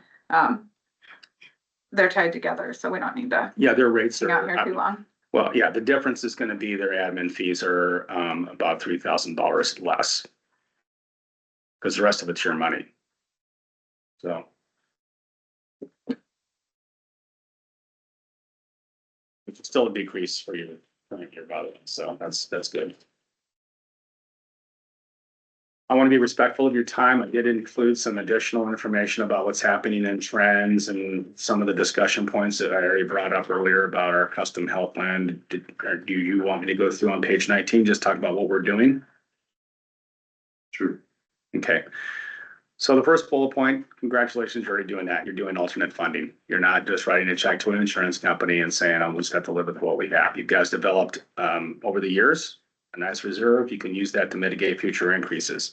Has anyone heard of direct primary care? That's the second bullet point. Okay. Has anyone heard of exemplar care? Has anyone heard of Doctors Now? Yes. Doctors know. Okay. There's a new way of doing business. And this is that alternate universe that I mentioned to you. So my hope is I'm trying to develop direct primary care clinics across Iowa. We've opened 4. They're not under my name. They're just extra things that we're doing. So typically the person or the provider that is running a direct primary care clinic, they were attached to a larger healthcare system. We've all heard about the term burnout, right? I already talked about that in the EAP, right? Everybody's got burnout. So these medical professionals decided to unplug themselves years ago, or a couple years ago, from the large healthcare systems, your Unity Points, your Mercies, or whatever, go on down through across the country. And so they said, you know what, we're going to just plant our own seed in a small community, and we're going to start selling subscription-based medicine. For $95 a month, you can come here as much as you want. It's like Netflix. You can watch 1 movie a day or 100 movies a day. You're going to pay a subscription fee. So Hy-Vee Exemplar Care started these clinics. They are building 18 right now across Iowa. If I had a DPC map, you'd be blown away that these are popping up. One just opened up in Corydon and one in Centerville, Iowa. Doctors Now has 4 in across the metro area. They're looking to expand. Hy-Vee, there's Cedar Rapids, Coralville, Clinton, Iowa, Burlington, Iowa, Sioux City. So you know where their footprint is, and they're not in their grocery stores. But these providers, what they'll do is they do x-rays, labs, they stock medications. It's a great way to avoid the emergency room because you guys have a great emergency room benefit and you know you don't have access to a lot of primary care. So we're setting back the hands and time. We're bringing medicine back locally. I am seeing the other side of the coin here, folks, where people are coming to me at meetings. I've been doing this for the last 3 years. I'm just trying to get them in a region. I'd love to open one up in Tama because they're independent minded providers that are working on just a subscription fee. And their job, when you think about it, under the fee for service, every time you go to the doctor, you go get a test, it's a fee. You go get another test, it's another fee. If you have your office visit, it's a fee. So they just basically say in their subscription model, you can come here as often as you want, and it gives the provider time to take care of the patient because they don't necessarily want you to be a frequent flyer, keep coming back. So it's kind of working against what's happening in the big retail health world. Patients are getting better. They have time to spend with their patients. If you talk to a provider, all they want to do is really take care of their patients. So this is coming to a theater near you. So in your spare time, if you would like to get a hold of me, because I'm the director of the Free Market Medical Association in Iowa, not bragging. But these are the things that I'm doing. I'm trying to re-inspire healthcare locally because the best healthcare happens locally. Dr. Willie used to be my physician. For those of us that grew up in Iowa that are chronologically challenged like myself, you could walk into any small town, right? And you had a doctor, small town doc, it's everywhere. So that's what these people are doing. They're just taking control of the reins. And so I'm hoping at some point, and we may have one in Grinnell, we give people the option. We're not telling them they have to go to the direct primary care, because we still have a PPO that takes care of people to go wherever they want. So that's the first layer of our cake. The second one is we have direct contracts. So we work with DMOS, for example. Everyone's heard of DMOS. If you go get a new knee, hip, a shoulder, they have 42 surgeries, in fact. If you go to DMOS, you present your ID card for our custom plan, guess what you pay? Nothing. We'll have a digital credit card on your phone. We'll set up the consult. We'll set up the surgery. Now, if you want to go to Iowa Ortho, knock yourself out. You want to go to Grinnell Regional Medical Center, get your knee surgery, or Mayo, you pay your deductible plus co-insurance like you do today. So we have nurse navigators that are on our team that work with our direct primary care. By the way, direct primary care is $0. Okay, so we're getting that financial barrier away from people because most people have $5,000 deductibles and they're like, I can't afford my medicine, my gas, or my groceries. I mean, this is the second biggest spend for the county here. So, keeping this retail thing going is going to only last so long. And so we got to get innovative. So we're not so smart. We're making it up. We're doing this now. We do it for bariatric surgeries, general surgeries. We even have what we call vacation care. So medical tourism. We've had people drive to Omaha for a hysterectomy. We put a family on an airplane to Texas. Pay for the airplane tickets because the cost that we have negotiated on a cash basis is so much less. So a knee surgery, don't overquote me, at DMOS costs you $26,000. You do it at Unity Point, it's going to cost you $86,000. Who is the insurance company? You are. So just think of that right there. That's basically $60,000 on one surgery. If the employee says, yes, it's high quality, we're not just sending you to, Bob's orthopedic group, we're having a van pull out. This is a blue chip provider that you make the choice on. That's a job that stays in Tama County on one decision. Okay. The DPC, again, we want to get access to care at the most affordable way. Okay. And then we want to also throw in there, how about durable medical equipment, sleep app machines, crutches. We have a company called Connect DME. You give them a call, it's delivered to your front door. I don't know about you, but I'm like having an out of body experience seeing Amazon trucks pull up to my I'm like, oh, hey. Don't come back. It's created some stomach acid for the marriage, but we'll move on. But, it's people are used to getting things delivered. Okay. And so we do it on durable medical equipment. We have 5,000 items that you can have delivered to your front door. If you call direct, Connect DME and they have it in stock, they'll ship it to your front door, just like Amazon. Then we have it for diabetic supplies called DiaThrive, test strips, lancets, needles. Okay. CGMs. You guys have obviously some diabetes here at the county. Everybody does. How about we get all the supplies delivered to your front door? Guess how much you pay? $0. Then my favorite is the prescription drug side. Well, we can get your Ozempics and your Wegovys. We can all have those shipped. We have 1,200 medications if you say yes to. Your Stellaras, your Enbrels. Big bucks. You're the health plan. You give the employee the choice. They love it. They pay $0. So economically, employee has more money in their back pocket, county has more money in their coffers, and this is the long-term solution that is coming to a theater near you. Foundationally, I need to have a DPC. So if you guys are, need a new hobby, give me a call because we'll get Hint Connect. We'll work with a local provider. We use PAs to start DPC, so we don't need to have an MD. And we have friends at the program. They're watchdogs. And they're going to be on the phone with that DPC and they're going to be best friends. I'm going to say, who's the friends of our program that can help us get to this next layer of care? We have a surgery that's coming up. Who is that? We're doing it for bariatric surgeries now. We have Iowa weight loss in our system. We use Iowa radiology.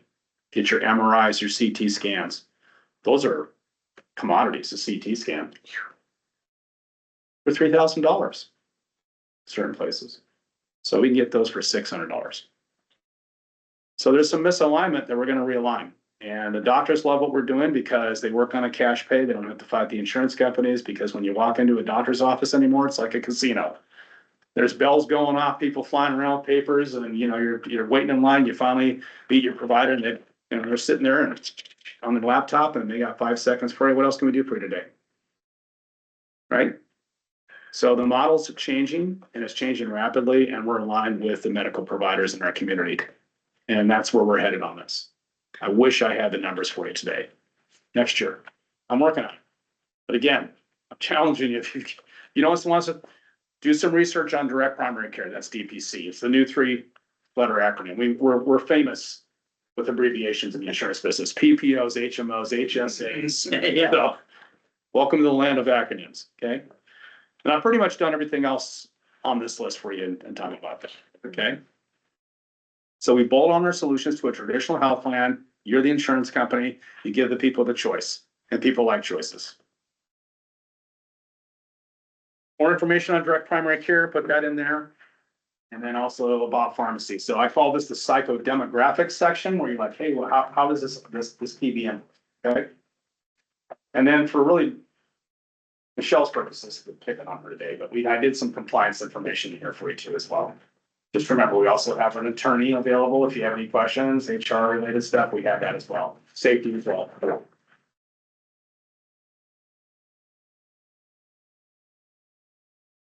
In a nutshell.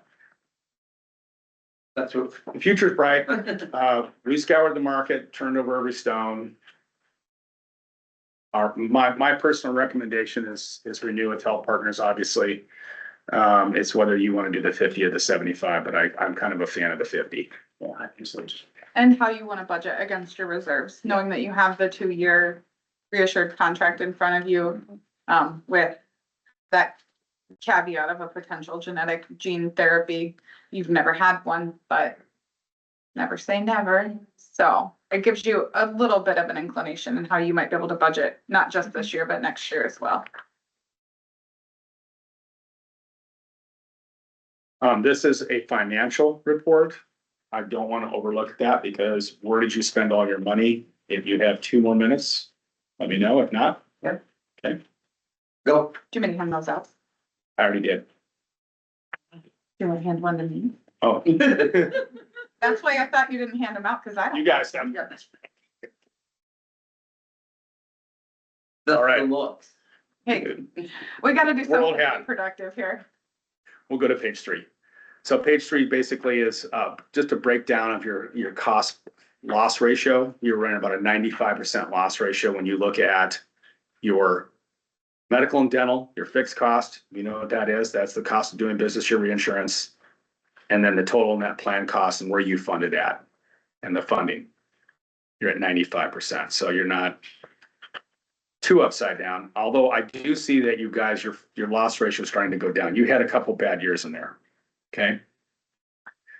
So when I'm looking on page 4, and this is where you're at year to date, total plan costs, when I look at your medical claims, pharmacy claims, dental claims, and I just take out your stop loss reimbursements, just the pure claims, you're at $1.8 million so far. And this is where you can see that spread between the medical and pharmacy that we talked about. Yep. So if you're talking half of 35%, you can start to see, well, the dollar amounts look really big when you start to rationalize them against the whole plan. Right. And because of what your generosity and what you've taken that lead for, you're not the only group to do this, by the way, that's covered those GLP-1 drugs. But yes, your pharmacy is definitely running hot. About 10% more than we see, a group that doesn't do what you've done. Okay. Did a 2-year aggregate, so you guys are building a reserve basically on page 5 in summary. So yes, if you look at the 87.5, that's your worst case scenario. So as I'm an underwriter, that's the number I'm looking at.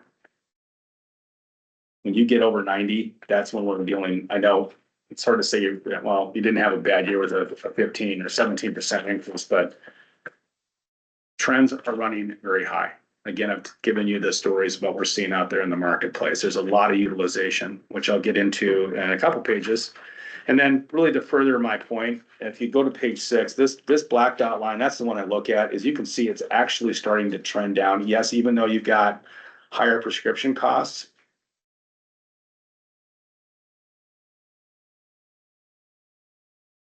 it's actually going the right way, and we want to keep that going. Okay. Next, page 7, I did some benchmarking against other public administration. Yes, you guys' costs are running over the last 2 years a lot higher. You've had a lot of utilization. Again, we saw what's happening on your renewal. And this is cost per employee. However, this gets skewed because you guys are so generous for families. You have a lot of families on your plan. So it's skewing these numbers where you see on the far right side versus the other cohorts. This is my graph that I keep on talking about. You're starting to see your trends are going down. So yes, Kurt, you mentioned you're doing like this and you're seeing the seesaw here a little bit here, but let's keep it that way. Large claims on page 8. You'll see that we have claims over 25,000. You have 2 really high cost prescription drugs. I'll get into that.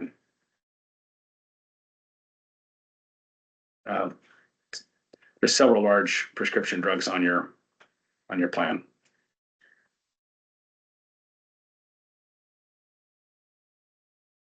One at the top is obviously you know what that is. Okay, you don't know who it is, but you know what that means. I think, yeah, let's go to diagnostic category, page 10. I think this would be really helpful. So obviously diabetes is still a driver for your group. It's at the top of the list. And then not surprisingly, orthopedic conditions. So again, if we can get situations where people can pay 0 and you can pay, $30,000, $40,000 less for a orthopedic surgery, the future is bright. Number 3. So that'll go back to me, Mark, getting a report just to see if anything's coming in, as they kind of all work together in tandem.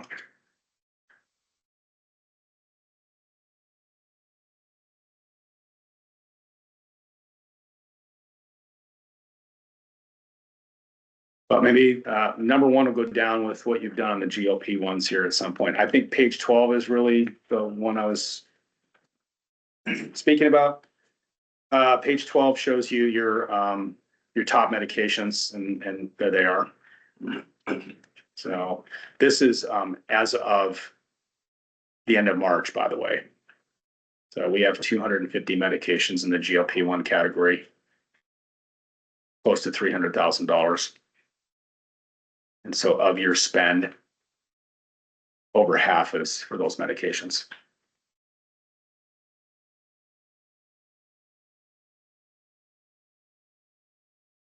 I'd say health partners in any carrier, because we dealt with other carriers on this, said, yeah, maybe 1% to 2%, but I think that they undershot their projections on those medications. And then you can see the other, the endocrinology is definitely dominating the medication side of things. Specialty drugs, those are the drugs that are brand new patents. They're typically injectables. So 29% of your cost is due to your specialty medications.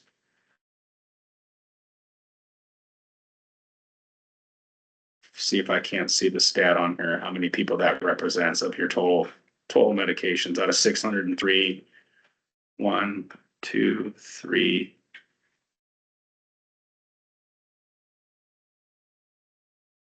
So rough, if I add those together, it's 52. 67 medications, or 69 medications of your 603 is 29% of your cost.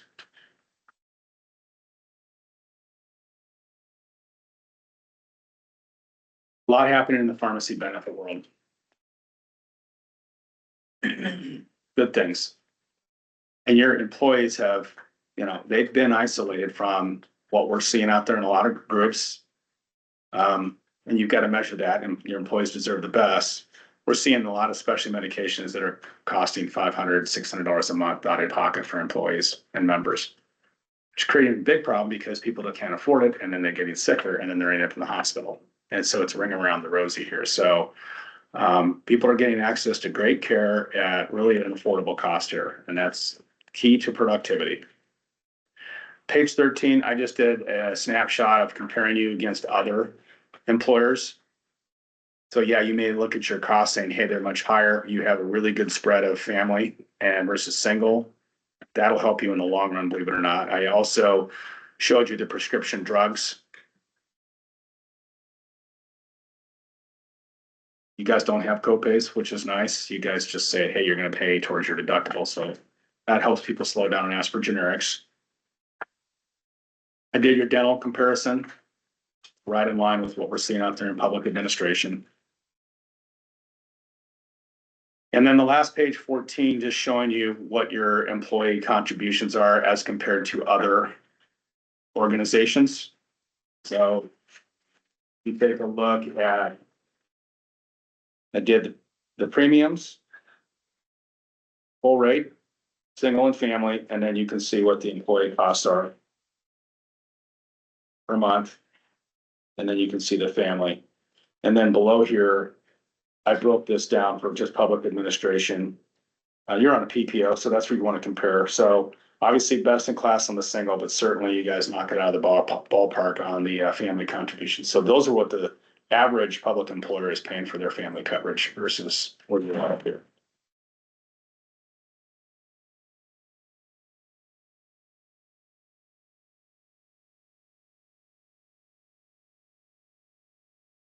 And then I always like to look at this at the end of the story here. You can see you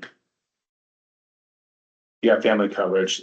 That's basically like compensation, you know, and single.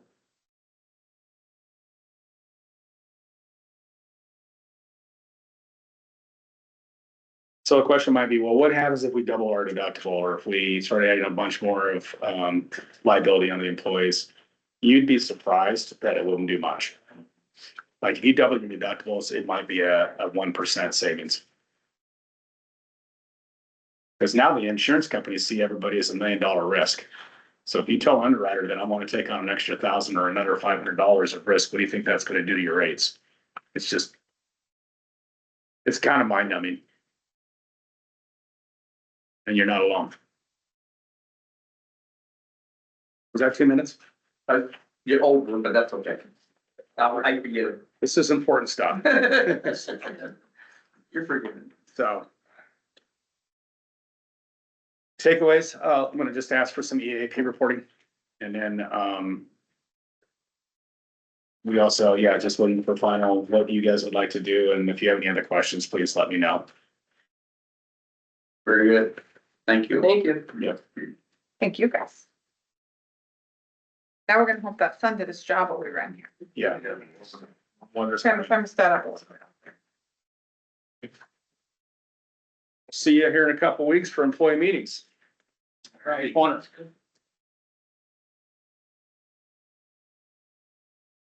Oh, I have an extra copy. Yeah. Go ahead. Thank you. Good idea.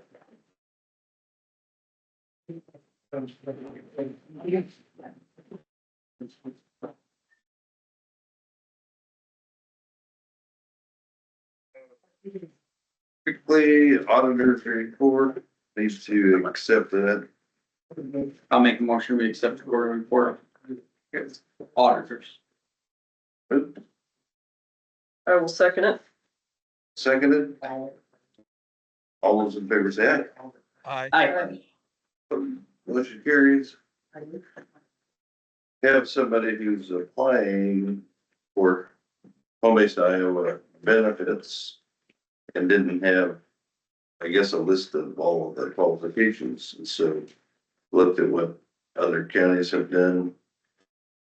And this resolution together, basically taking it right out of our resolution. We created another resolution so that whoever is going to monitor that, we have points of contact, but the actual whoever's going to monitor these should probably be at the auditor's office. so that she can get it on the agenda, because ultimately we have the ability to approve or deny based on, their qualifications. Any questions, but certainly listed in there if they're moving for rental or, broken up by rental. If they're affiliated with any portion of the military and they have anything but a dishonorable discharge, they could qualify.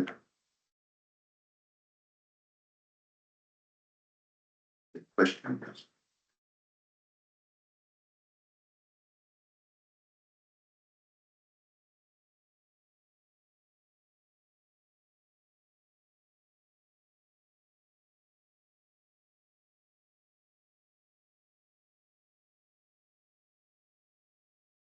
I think it covers, everything. And they're applying through, who did we end up in, or they like working with them, with you or with your office? Okay. Yep. So you guys would just have this on file and, But then, like Mark said, it'll come to you guys for the. Right. Yeah, I okay, sent her an application that's based on this. okay. And Jake said, that he likes the proposed qualifications and can help with overseeing the application process as needed. Right. Yep. Yeah, I think, thank you for doing that. It's good to lay out everything, right? So, Need a motion to approve it. I'll make the motion to approve resolution 4-20-2026B. Second. Second. Okay.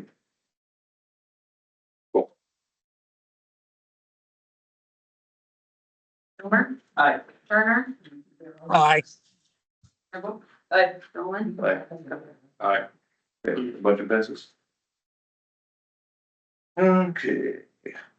Next, discussion and possible action on resolution 4-20-2026C to transfer fund from being a TIF fund to debt service fund. This is Our annual transfer.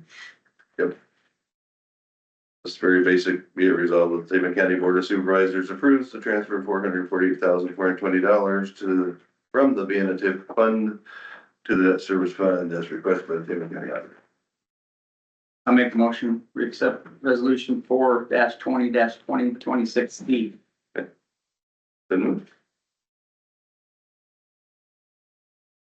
Wait and see if. I was too. I'll second it. There we go. Been moved and seconded. Please give him a chance. Yep. Any discussion? I think it's just our normal transfer and I think we have, 5 years left roughly on this, so. Homer, Aye. Turner, Aye. Campbell, Aye. Nolan. Aye. Coker. Aye. Brings us down to discussion possible action regarding Tama County Public Health. We were provided with the weekend or towards the end of last week. This packet. In our packet.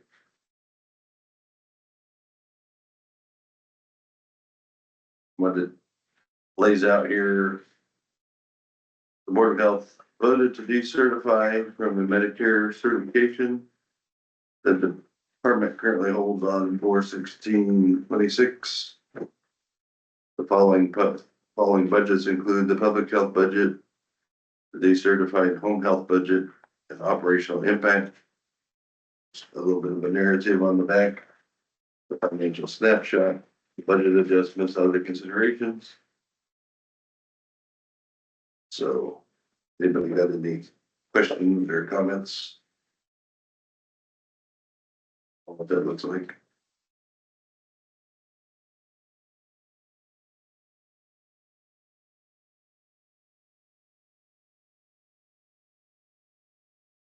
Anything to say? Questions for us?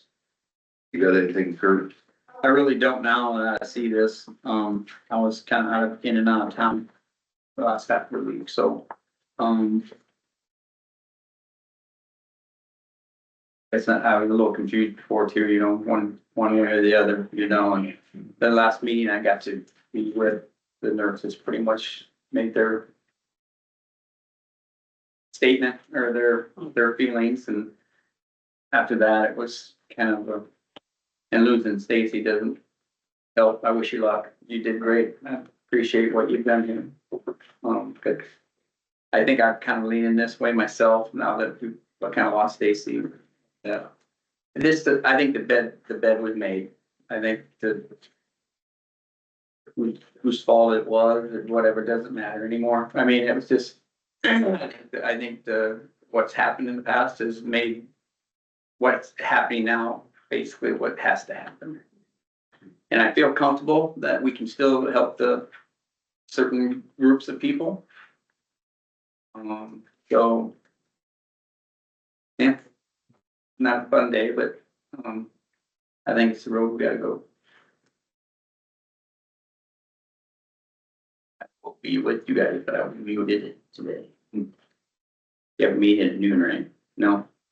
Wrong email? Not that I know Okay. That was awesome. That was about 3, okay, yeah. I came home to a bunch of things. So, okay, good. I'll listen to my music then. That's the next one, no, Oh, Tuesday okay, instead of Monday. okay, all right, Next week. gotcha. What was the catalyst for the decision to decertify for Medicaid, Medicare? Or is it just Medicare? Staff. Staff. Yeah, the two nurses would have to be on call all the time and, cause that's all that was left was the two nurses and How many were sharing that before? 4. And there's a process, I think it was,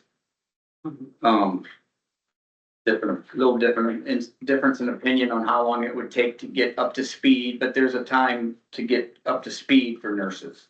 Yeah.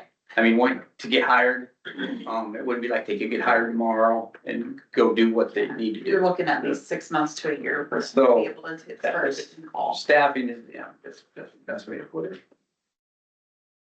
Lack of. Yeah, I just want to voice my opinion. You know, I was here a few weeks ago. You guys trying to basically give Stacy another year to get things up to speed. But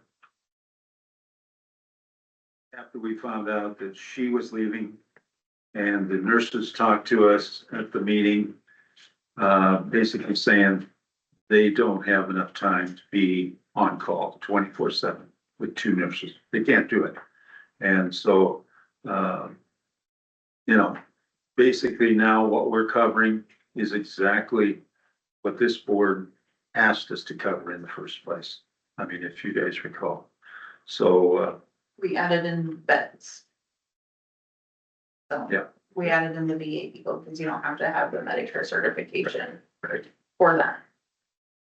So we're doing everything we can with the staff we have. And like Kurt said, it's hard to hire nurses and get them up to speed. It could take 1 to 2 years to get people going to be ready to handle the Medicare portion. So, you know, as a board member, I hate to have to go this route. I hate to stop giving services to people in Tama County, but we just can't do it.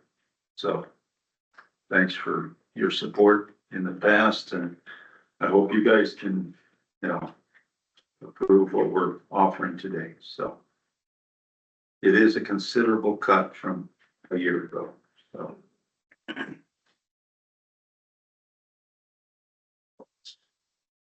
Going forward, what I would like, oh, go ahead, David. I'd like to make a comment. This is an example of why when we ask people to do something, we need them to pay attention to what we ask. Had there been full compliance with what we asked last year, we wouldn't be where we are today. So I know I'm sitting here in a parking lot in Italy. I'm frustrated that we're at this point, but I agree with what Richard just said.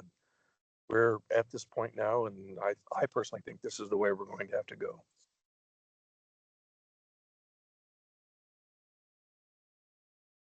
Yeah, I would agree as well, just kind of how it's going. I think going forward, to see how this plan works, if it's approved today, I think it'd be good to get reports. I think we need, I know you guys have your own board of health, but I think we need more collaboration between the two, if it's just an email or if it's come in quarterly, just like everybody else comes in.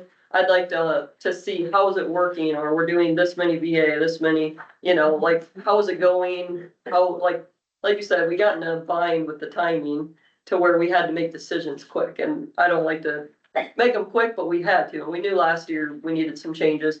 I think just the more we can be proactive and talk about things in advance, send reports, I think that would be super helpful. That way, as we go into next year's budget, we're not last minute, like, is it working? Is it not working? What do we need to flex, like, what are the doctor's offices seeing? I mean, things like that. So, but yeah, I think it's kind of where we're at. I mean, we'd love to keep everything. We'd love to keep our employees. It sucks for everybody, but it's just the times we're in, with what the state does with restricting. And I mean, today, like we heard, our health insurance is going up 17.5. I mean, everything's going up, and it's hard. So yeah, I think it's where we're at, and that's what they're recommending. I just want to monitor how it's going quicker.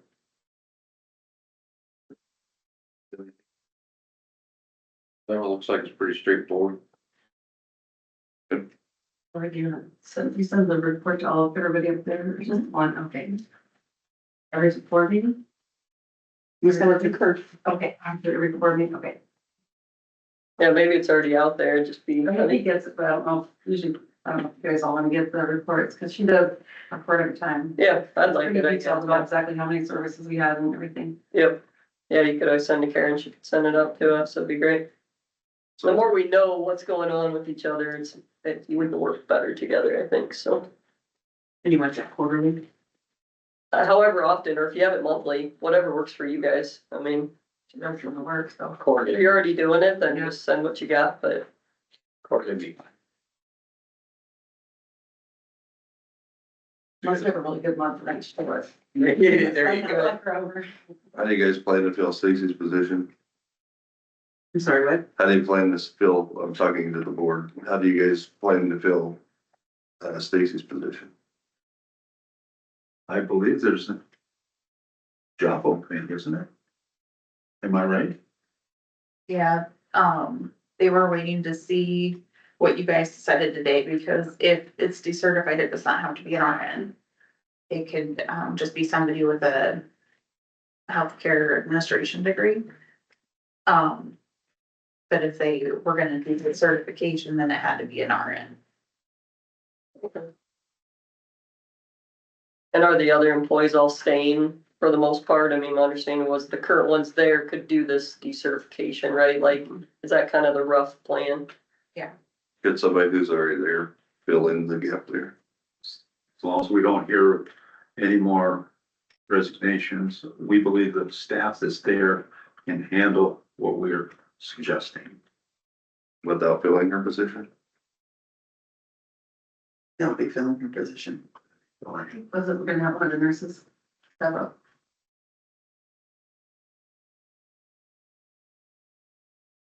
That would be my I suggestion. mean, we got a meeting next week that we're gonna discuss. If you have reduction of clients, I don't know how many Medicaid, Medicare, and that's where all the money comes from. A couple of weeks ago, I mean, was it last week or 2 weeks ago? Whenever we were in here, when Richard made his comments, we had decided to go with that plan. It almost sounded too good to be true, which it sounds like it is. There's too much, there's just gonna be too much accountability after a year, and it probably would left us wanting for more, and so, yeah, this is the fallout from that. I think that whatever you guys can do, to try to tighten up the belt there, I think it's good. If you can use the staff that you already have and not backfill her position, that would cut back on administrative costs, which is what everybody is screaming about, essentially. And so, does this proposed budget include that salary? It is, basically like Lori in that spot Okay, is what. so it's like you just taking on extra duties. I filled in this interim last year. So, budget wise, so that's what. 80% to public health and 20% to the home health side. So you'd be overall. And then, They still have to vote on it. right, then you wouldn't. And they would still have to advertise, is my understanding. Yes. Because of veteran. Right. Oh, gotcha. Makes sense. Okay. All the other staff would stay the same. I think in the last proposal from, was it last week or 2 weeks ago, a lot of the employees were taking huge pay cuts. Is that still happening or now it's not happening because of the decertified? It's not happening because of that. Yep, because I think there was some concerns there. Some people were getting 40% pay cuts, which is gonna make them leave, so I didn't know if that was resolved now, so.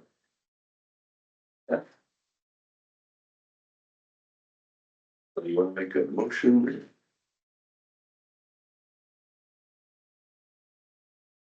So we can do this as Yes, they're proposed. they're proposed. I'll make the motion to accept the proposal that we just received for the public health budget. Second. Second it. Okay. Any other discussion?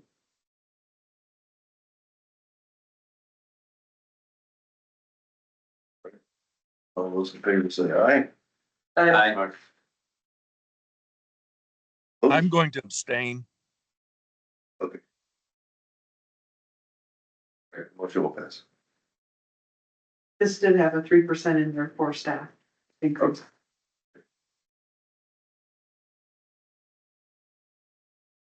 I know, we just should be party.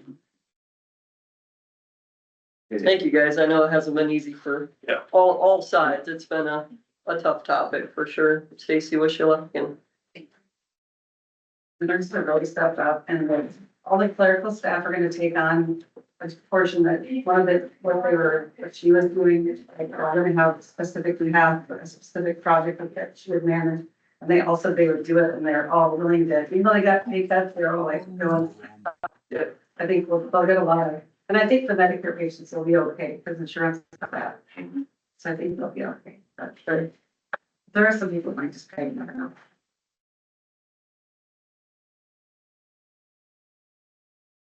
Thanks for coming, guys. Yep, I got claims. I got the non-departmental claims at $5,168. And then our normal claims for the week, 166,479.38, $166,479.38. I make a motion to approve both. I'll second it. Seconded. All those in favor say aye. Aye. Aye. Opposed? Carries. Business supervisor reports. Anything new, anybody else? Well, I have, last week I went to the Economic Outlook breakfast as well as Karen did, our recorder and our treasurer as well. That was, and JP Cannon, our, economic development guy, so that was a good meeting. We got to hear Debbie, Durham.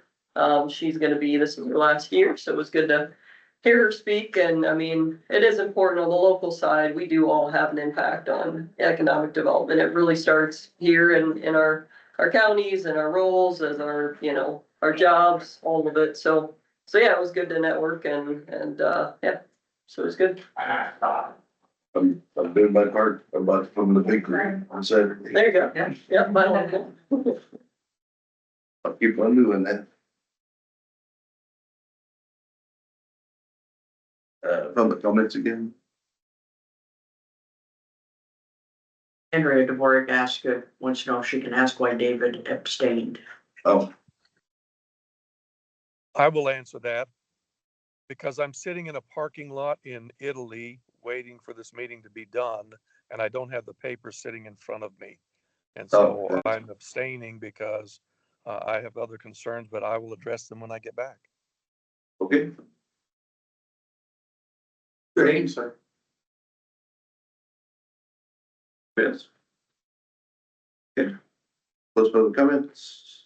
Motion to adjourn. I'll make that motion. Okay, I'll second. and second. All those in favor say aye. Aye. Aye. Aye. Okay, we're good. Hey, Mark. We have another meeting at David? 10.